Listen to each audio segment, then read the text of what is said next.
The Boy Who Touched Heaven, written by Iris Gemly, illustrated by Sergio Bumatay III.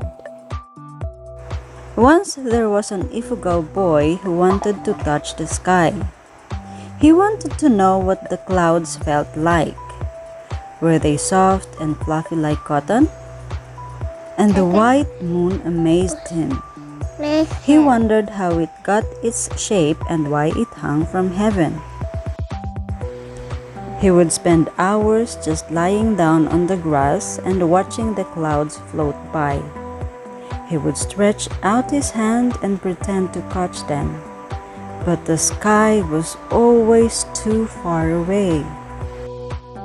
The boy tried different tricks to reach heaven. He threw ropes onto the stars.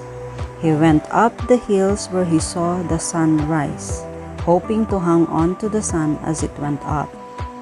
Though none of these worked, the boy did not give up hope. One day, he came upon a very high cliff. On the edge of the cliff were anahaw leaves and nito vines. "Ha ha," he said. "Now I know how I can reach the sky." He gathered anahaw leaves and made 2 big wings with them. He then tied the wings to his arms with the vines and put reins around the neck of his carabao. When all was set, he slapped his carabao's side and made the animal run toward the edge of the cliff as he fluffed his winged arms wildly. As his carabao neared the edge of the cliff, he fluffed his arms faster, but alas, he still couldn't fly. Worse, they were moving too fast to stop. Fortunately, at the very last moment, monkeys appeared and pulled them away from the edge. "Thank you for saving my life," the boy said. "I just wanted to fly," he said as he told them about his dream to touch the sky. "Then why don't we climb up the tallest tree?" the monkeys said. "Then we will climb on each other's shoulders until you are high enough to reach the sky."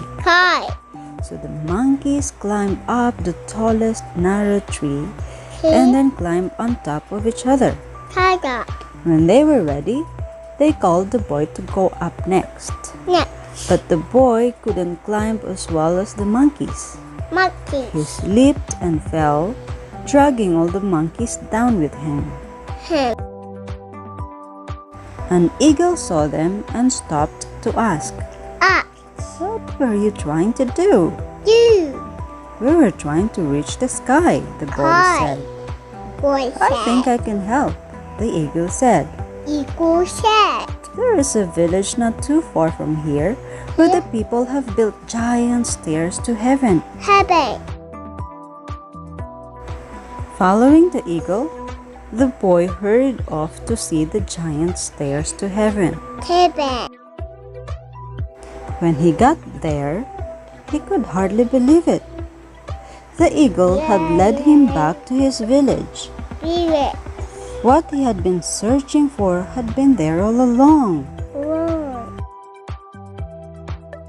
Long ago, his ancestors carved terraces on the side of the mountain so they could have fields for planting rice.